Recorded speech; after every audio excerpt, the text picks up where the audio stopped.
Bienvenidos una vez más a Palabra en Minutos. Bueno, mi nombre es Mario Isaí Carreto y bueno, tengo el privilegio de seguir compartiendo con ustedes estos videos. La semana pasada iniciamos con una nueva serie sobre el tema de tanatología. Y bueno, quiero presentarles, antes de iniciar, presentar a mi amiga licenciada en psicología, a Naraí Palomino. Así que, Naraí, adelante, un saludo, por favor. Hola, ¿qué tal, Mario? Dios te bendiga. Es un gusto poder saludarles y también saludarles a todos los que nos están mirando. Y creo que el primer video fue muy edificante para muchos y creo que también este segundo video va a ser muy interesante, así que les pedimos que nos ayuden a compartir esta serie para aquellas personas que también estén pasando por un proceso de duelo y que este video pueda ser de bendición para sus vidas. Gracias. Bueno, recordando un pequeño resumen rápidamente de la semana pasada, hablando de qué es un duelo. Bueno, nos decías que el duelo es un proceso interno, ¿cierto? El duelo es un proceso interno que se produce ante la pérdida de una relación afectiva, ¿verdad? Ese es el duelo, sea del tipo que sea. Pero estamos hablando específicamente de la pérdida de un ser querido. Entonces, ese es un duelo en pocas palabras. Y hoy vamos a hablar, el tema del día de hoy es el duelo en la etapa de la negación. Y empezamos con una pregunta, con la primera pregunta que te quiero hacer, por supuesto hablando del duelo, acerca de las etapas. ¿Cuáles son las etapas del duelo? Por favor, ¿cuáles son esas etapas? Sí, recordando que dentro del duelo hay varias aportaciones que han hecho algunos psiquiatras y psicólogos, pero que nosotros partimos de la madre de la tanatología, Elisabeth Kubler-Ross, que fue la primer psiquiatra alemana que empieza a estudiar este fenómeno acerca de cómo las personas enfrentan la muerte. Recordamos que ella en la Universidad de Chicago observó a los pacientes terminales y que ellos se tenían que enfrentar ante esa noticia de la muerte, y también observó a los familiares. Entonces ella, en base a esas investigaciones, hace o propone en 1961 uno de sus libros que es publicado con estas etapas del duelo. Son 5 etapas que a través de los años, ¿sabes, Mario? Se ha pues interpretado o se le ha dado muchas referencias a estas etapas. Sin embargo, el propósito de ella fue enmarcar estas etapas como parte de ese camino. Es como mostrar el camino ante una pérdida. Vamos a caminar por este dolor que vamos a experimentar, pero la meta, el final del camino es la aceptación. Esto quiere decir que el dolor con el que vamos a lidiar acerca por lo que nos ocasiona una pérdida, no se va a eliminar, no es que nunca o que algún día nos va a dejar de doler, ni tampoco que siempre nos va a doler de la misma manera, sino simplemente estas etapas son como ese marco que nos ayuda a comprender lo que está pasando en nosotros, tanto cognitivamente como conductual. Y ante ello, tenemos la primera etapa, digo primera etapa porque al principio ella observa y se da cuenta que la mayoría de los pacientes y de los familiares toman esa actitud. Sin embargo, tiempo después, ella menciona que no es precisamente algo lineal, no es algo precisamente que tiene que ser hoy la primera etapa, terminas esa etapa y vienes a la segunda etapa. No, las personas atraviesan este proceso de diferentes maneras, algunas no pasan todas las etapas, algunas pasan una etapa primero, otra después, luego regresan, etcétera. Ante un duelo natural, es ese proceso natural que se enfrenta el ser humano para poder soportar el dolor de una pérdida.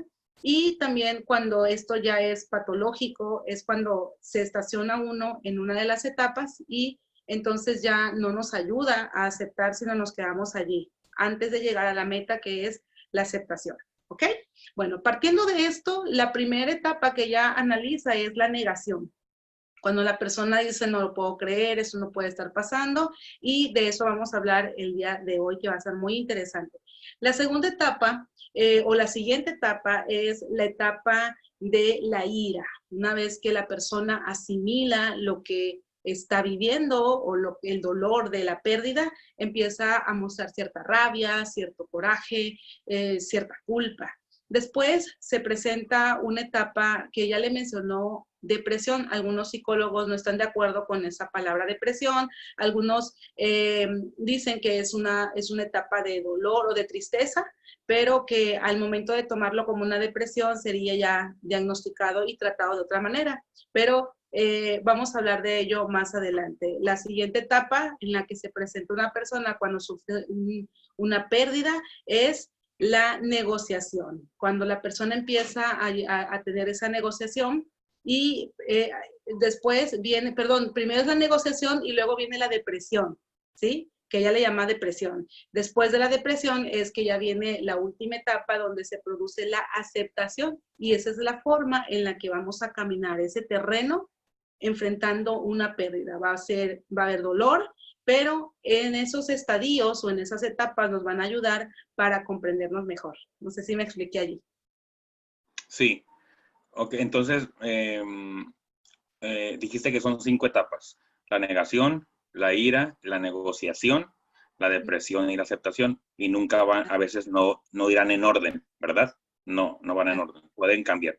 Ahora, entonces, estas 5 etapas nos ayudan a aprender o nos ayudan a aceptar la pérdida, ¿cierto? Del ser querido. O sea, son de rigor porque nos enseñan a asimilar o a aceptar la realidad de que esa persona ya no está.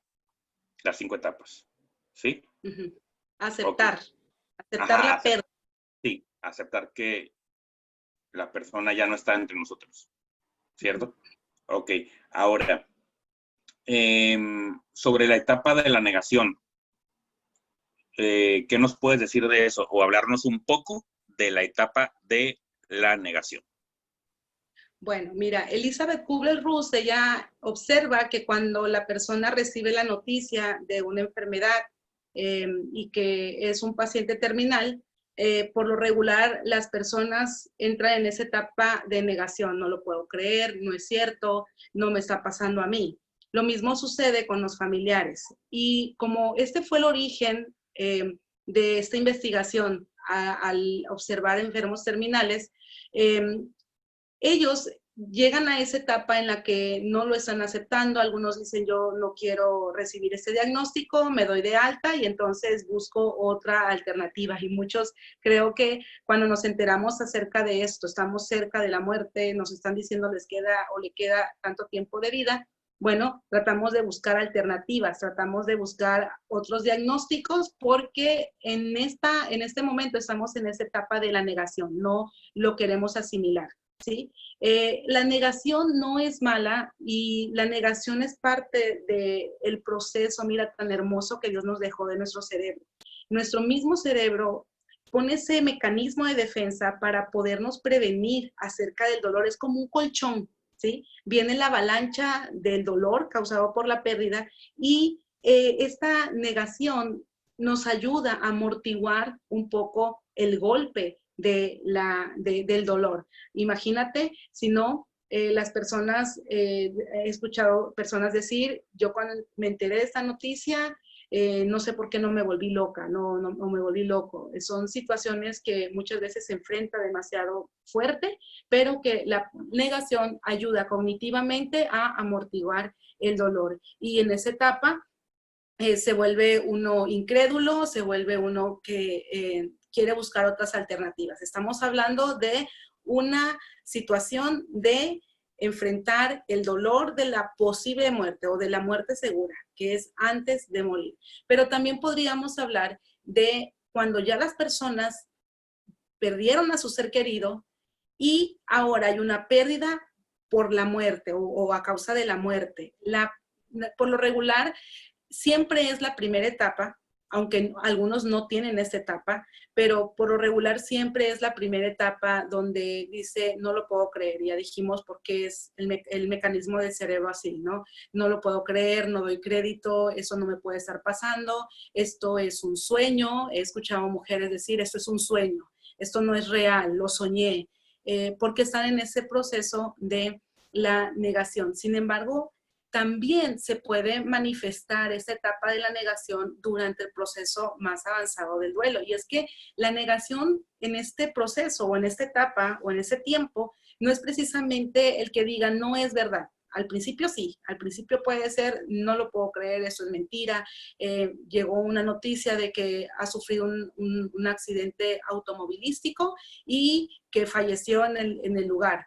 Entonces las personas dicen, no, está en el hospital, no puede estar muerto, tengo la esperanza de que esté en el hospital. Esa es parte de esa negación. Sin embargo, cuando pasa más el tiempo, no es una negación literal que dice, no murió, lo voy a encontrar vivo, no, sino que evaden un poco la realidad. Inclusive se pueden volver un poco más insensibles.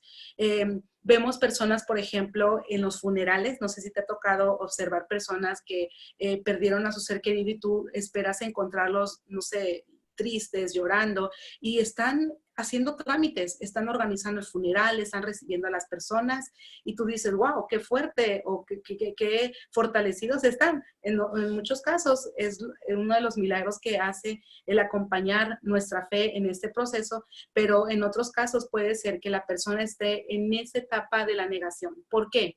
Porque algunos otros le llaman estado de shock, porque en este momento el cerebro dice, voy a dejar a un lado mis emociones, mi dolor, porque hay cosas primordiales, hay cosas importantes que atender, y es donde las personas, a pesar de estar en esta pérdida, hacen lo que tienen que hacer, los preparativos, todo el proceso del funeral, etcétera.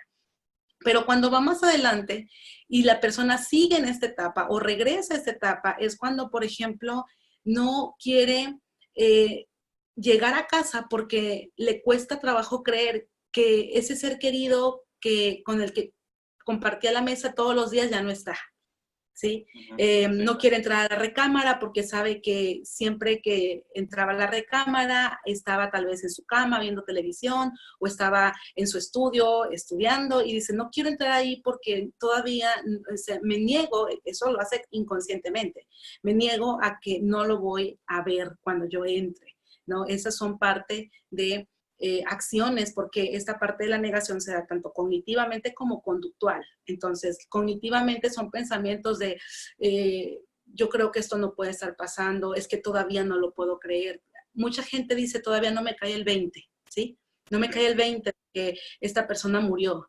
No me cae el 20 porque lo acabo de ver, la acabo de ver y ya no está. O sea, todavía, y más si no la vi, no la despedí, en este caso de lo que estamos viviendo acerca de esta pandemia, ¿no? Hay gente que todavía puede estar en esta etapa de la negación porque no vivió precisamente o no asimiló la realidad a través de un funeral o de verle en la caja. Mucha gente dice, si no lo veo en la caja o en el ataúd, no lo puedo creer, yo me lo imagino todavía vivo. Y mucha gente dice, tengo que verle para poder asegurarme de que efectivamente esta persona ha muerto. Son acciones que están diciendo que estamos en ese proceso de la negación. Otras de las cosas también puede ser el que la persona se niegue, pasa tiempo y le cueste trabajo. Dijimos, no es algo literal, es algo, es en la conducta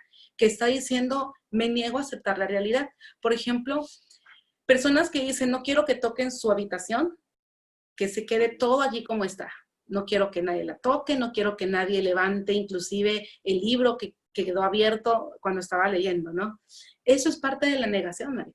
Es parte de no querer aceptar la realidad. ¿Y por qué las personas no quieren aceptar la realidad? Porque se van a enfrentar al dolor.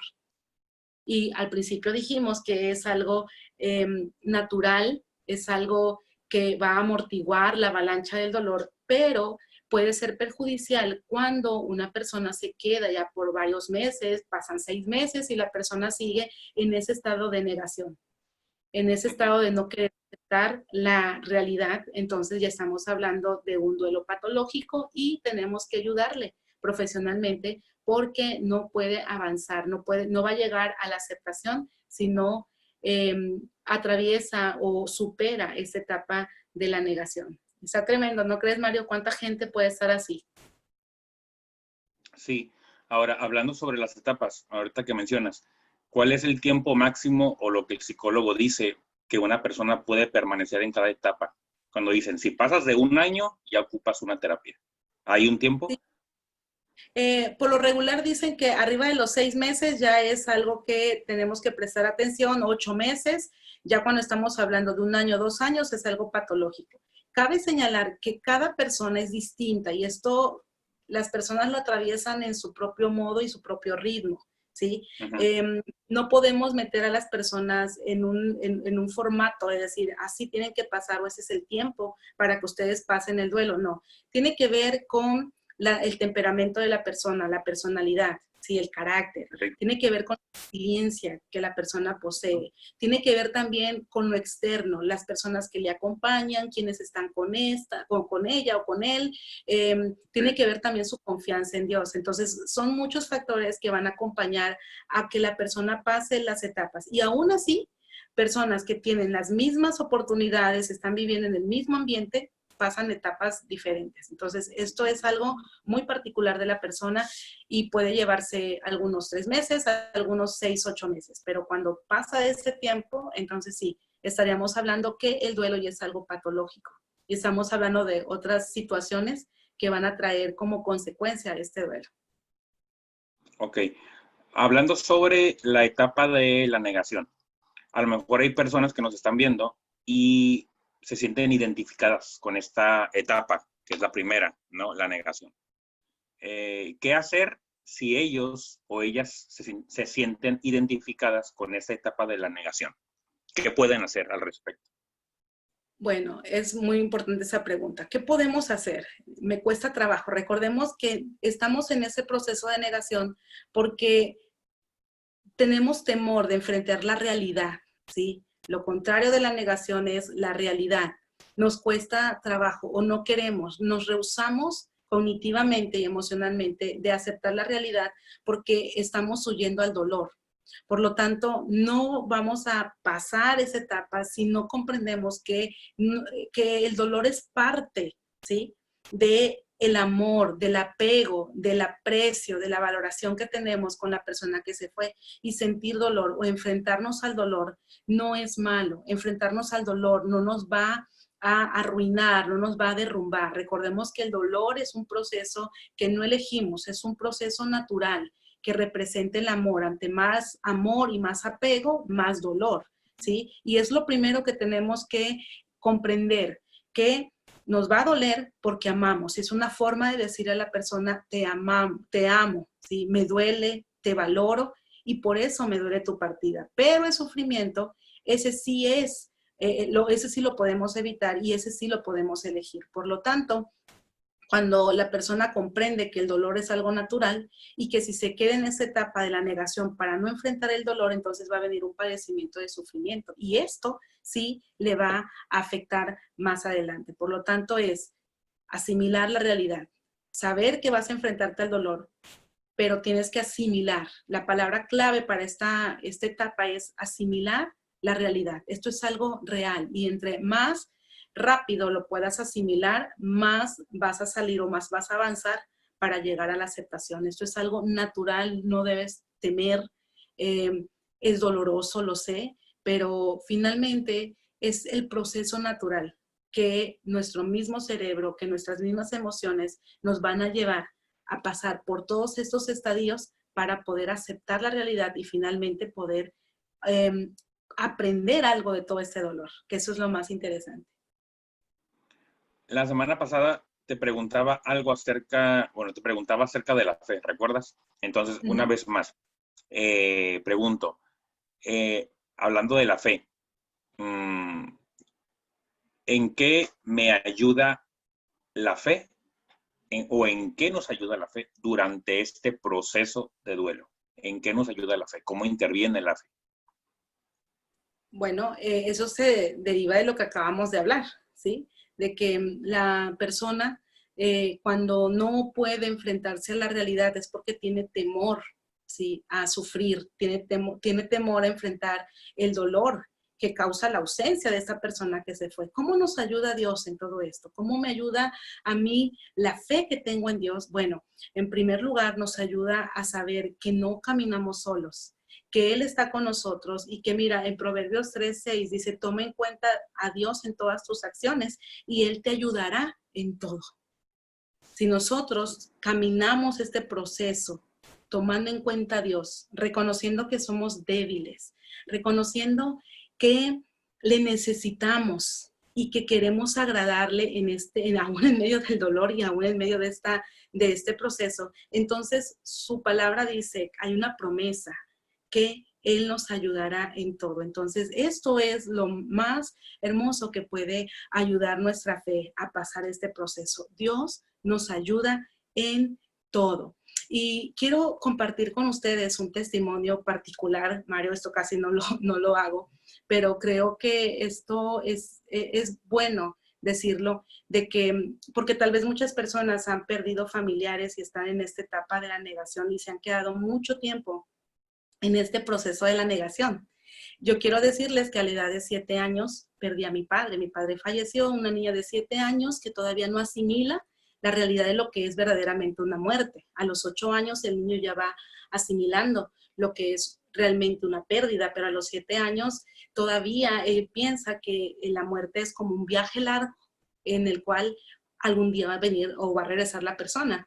Entonces yo me quedé precisamente en esta etapa de la negación. Recuerdo que cuando me dieron la noticia, simplemente se me escurrió una lágrima muy larga, y allí me quedé. Tengo memoria del funeral donde escuchaba a las hermanas cantar Más allá del sol y todas esas alabanzas que no le cantan precisamente a la persona que murió, sino para fortaleza de los familiares. Y yo jugando, me recuerdo jugando, me recuerdo no llorar. Cuando tengo otro recuerdo que cuando fuimos al panteón, estaba yo consciente que a mi padre lo dejamos ahí, o lo dejaron allí, pero yo no acepté la realidad, sino que empecé en ese momento a ocupar la parte de mi cerebro que yo soy creativa. Entonces empecé a ocupar la creatividad como mecanismo de defensa y me quedé en la negación. Al pasar los años, yo me quedé y en ese entonces, Mario, no había como que mucho apoyo psicológico, ¿sabes? Las personas era de que, pues ya vamos a caminar juntos de la mano de Dios y todo está bien, casi no se hablaba. Y precisamente había esto en mí, yo no podía hablar de la muerte de mi padre.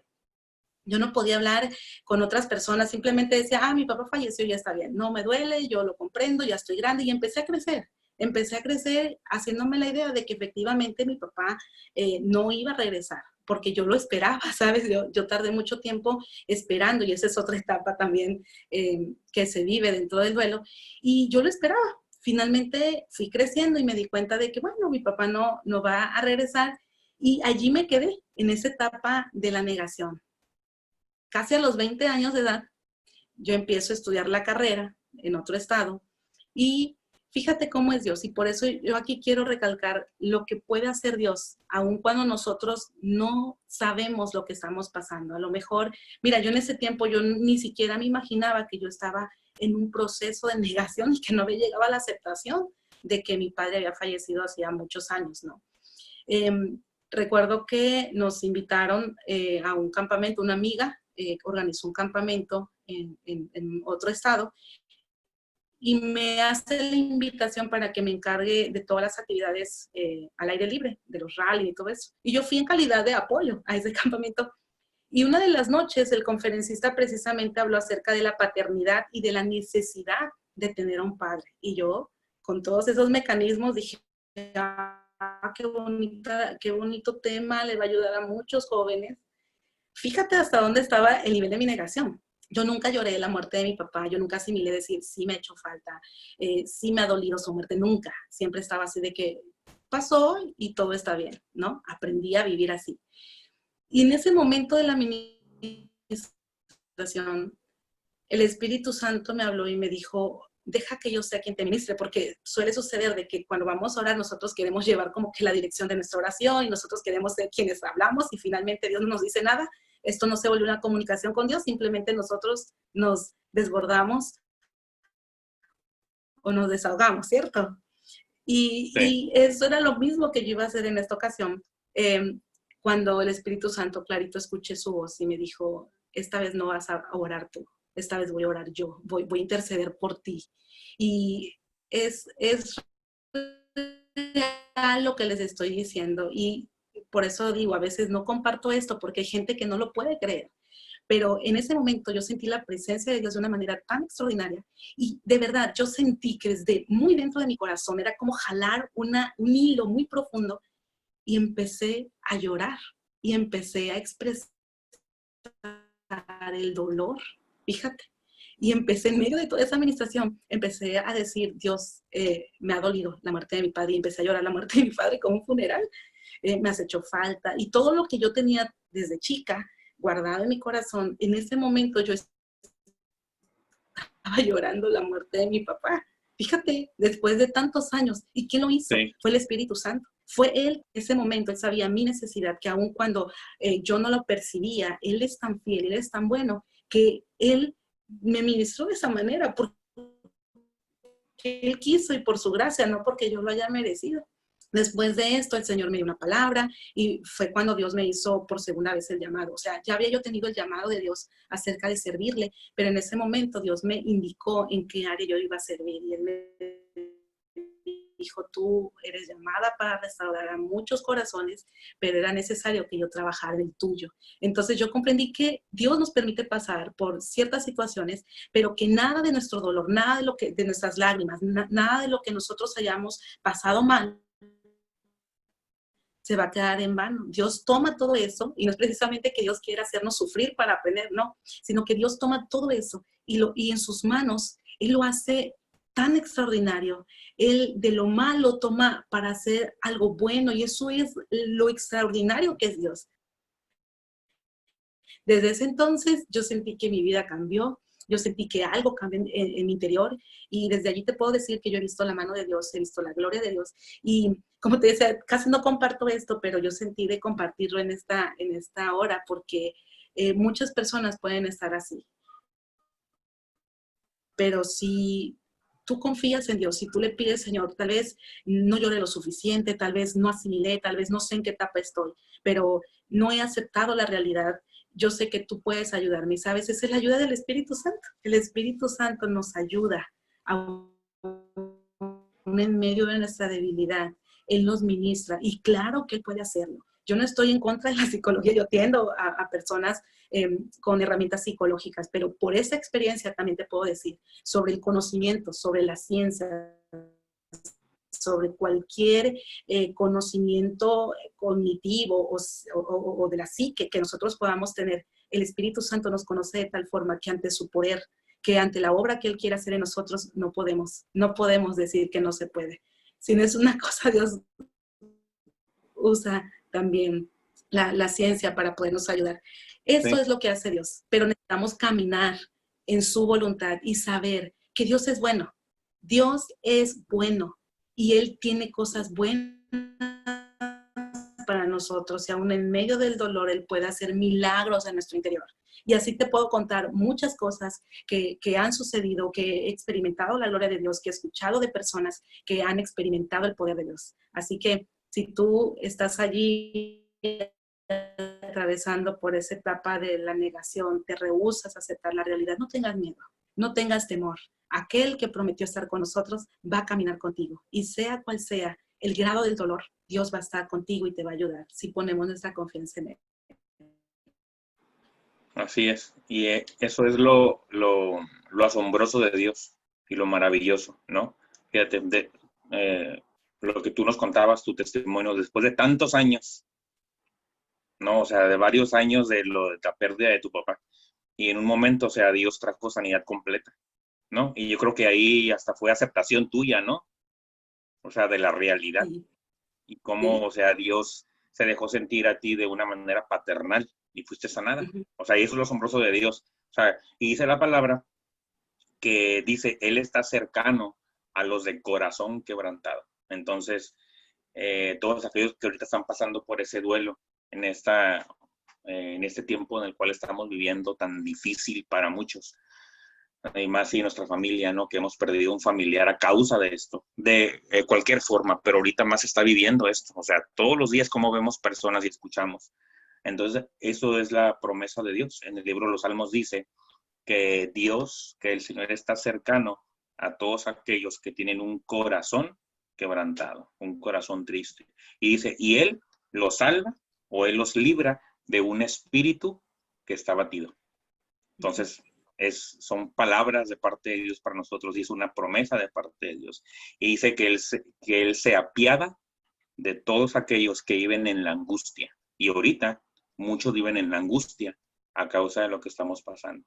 Entonces yo sé que algunos que nos están viendo, el deseo, como dije la semana pasada, el deseo tanto de mi amiga Naraí como mi deseo es que Dios hable a su vida, que yo sé que sí, que el Señor está hablando a su vida, porque Dios les ama, ¿no? Y Dios desea sanar esas heridas profundas que causa este dolor, el duelo, la pérdida de un ser querido. Así que si usted nos está viendo y ha escuchado estas palabras, pues nuestro deseo, lo vuelvo a repetir, es que usted sea bendecido y que a través de esto, bueno, cuando usted termine de ver esto, usted se sienta diferente y diga, mira, Dios ha tocado mi vida, me siento con bríos nuevos, con fuerzas nuevas, con vigor nuevo para seguir adelante, para seguir la vida. Pero todo esto es con la ayuda de Dios, porque por nosotros mismos no podemos, por nuestras propias fuerzas, jamás podremos salir adelante. Todo es por la ayuda de Dios, no por la intervención divina de Dios. Así que en este momento queremos orar por usted. Y si usted no conoce a Dios, pues mire, qué momento tan bueno. Dios siempre llega a tiempo. Dios nunca llega antes ni llega después. Él llega justo en el tiempo indicado. Los tiempos de Dios son perfectos. Así que en esta tarde yo quiero orar por usted. Si hay personas que nos están viendo y están pasando por un duelo, bueno, pues déjeme decirle que ahí está el Señor para vendar sus heridas, el Señor está disponible para abrazarle y para llenar ese vacío que un ser querido ha dejado. Así que quiero orar por usted, vamos a orar por los que nos están viendo y después, si alguien desea aceptar al Señor, entregarle su vida, bueno, pues es un momento perfecto para aceptarle. No deje pasar esta oportunidad, porque mire, la Biblia es clara y nos dice que nadie tiene la vida asegurada. Nosotros somos humanos y somos muy débiles, somos frágiles. La vida humana es muy frágil y en un momento nos vamos de esta tierra. Yo no sé si mañana yo voy a despertar. Nadie sabe si mañana vamos a abrir nuestros ojos. Entonces, no hay mejor manera de tener la salvación, de estar seguros, ¿verdad? Así que vamos a orar. Quiero orar por usted y ahí donde está usted, yo quiero que cierre sus ojos y vamos a orar por usted, que está pasando por un duelo. Señor, en este momento, primeramente, Señor, te damos las gracias. Señor, gracias por tu amor que es maravilloso, por tu amor que es grande, porque no hay un amor que se pueda comparar al tuyo. En esta tarde, Señor, yo pido por cada persona que nos está viendo. Si hay alguien que nos observa, que nos mira, que está viendo este video, Señor, y que está atento a lo que Naraí está compartiendo, yo pido, Señor, que si esa persona está pasando por un duelo, si ha pasado por la pérdida, Señor, de un ser querido, yo pido que tu Espíritu Santo les conforte, que tu presencia, Señor, se deje sentir, que ellos puedan experimentar, que ellos puedan saber que tú eres un Dios real, que tú eres un Dios verdadero, que no estamos hablando de un Dios de historia, de un mito, no. Estamos hablando de un Dios que es real. Y como tu palabra dice, Señor, que tu presencia, que tu espíritu está cercano a todos aquellos que están abatidos. Y en esos momentos estamos viendo y escuchando a través de la televisión de tantas personas que están abatidas, están tristes, frustradas, desanimadas por las pérdidas que han tenido. Y yo pido que tu presencia les abrace, les conforte y que tú llenes el corazón enlutado por las familias enlutadas, por un padre enlutado, por un hijo enlutado. Señor, los ponemos en tus manos y llena, Señor, ese corazón. Trae paz, alegría, confianza, Señor, en que tú, Señor, estarás con ellos. Gracias, porque yo sé que tú les tocas. Ahí donde están, yo pido que tu presencia les toque. Gracias, Señor Jesús. Te adoramos y te bendecimos. Y si usted no conoce al Señor, pues no desaproveche esta oportunidad y entréguele su vida a Cristo. Es una oración bien sencilla, pero es una oración que ha cambiado muchas personas. y lo mejor es que usted recibirá el regalo de la vida eterna. Así que usted repita sus palabras sencillas, pero de gran impacto, y palabras poderosas para que su vida sea transformada. Y quiero que repita esta oración y diga: Señor Jesús, en este momento reconozco que te he fallado. Reconozco que he pecado contra ti, que te he ofendido. En esta tarde yo pido, Señor, que tú limpies mi corazón, que tú limpies mi vida, que limpies mis pensamientos, cada área de mi vida. Límpiame, Señor, con esa sangre que tú derramaste en la cruz del Calvario. Límpiame de todo pecado. Límpiame de mis ofensas, Señor. Perdóname, porque he pecado contra el cielo y contra ti. En este momento te acepto como mi Señor. Te acepto como mi Salvador, como mi Dios, como mi único Salvador. Gracias porque moriste por mí en una cruz para darme vida, vida nueva, vida eterna. Y resucitaste, Señor, al tercer día. Te agradezco. Ahora tú eres mi Dios y yo soy tu Hijo. Gracias, Señor Jesús. Desde este momento, Señor, te acepto en mi vida. Ven y límpiame, Señor. Te entrego todo lo que soy. Gracias por hacerme un hijo tuyo. En el nombre de Cristo Jesús. Amén. Bueno, pues muchas gracias a los que nos están viendo y pues también a Naraí. Muchísimas gracias. ¿Algo más que desees agregar? Bueno, pues nada más de que sigan confiando en el Señor, y si usted ha depositado esas cargas y esta confianza en el Señor, no tema, avance, que Dios está con usted. Pues gracias una vez más. Y bueno, pues yo sé que esto fue de bendición para usted y nos gustaría que usted compartiera este video. Si usted conoce a personas que están pasando por este duelo a causa de la situación que está pasando, y no nomás por esto, por otras causas, que personas han perdido un ser querido, están pasando por un duelo en estos días, bueno, yo le invito a que comparta estos videos, el de la semana pasada y porque yo sé que serán de bendición. Así que, pues muchas gracias. Nos vemos la semana entrante, el día martes. Y acabando este video, ahí están los contactos de Naraí. Si usted gusta una terapia, hablar con ella, bueno, están los contactos de ella, están mis contactos y los contactos de la iglesia en donde yo estoy pastoreando, en la ciudad de Playas de Rosarito, en el estado de Baja California Norte, en México. Así que muchas gracias.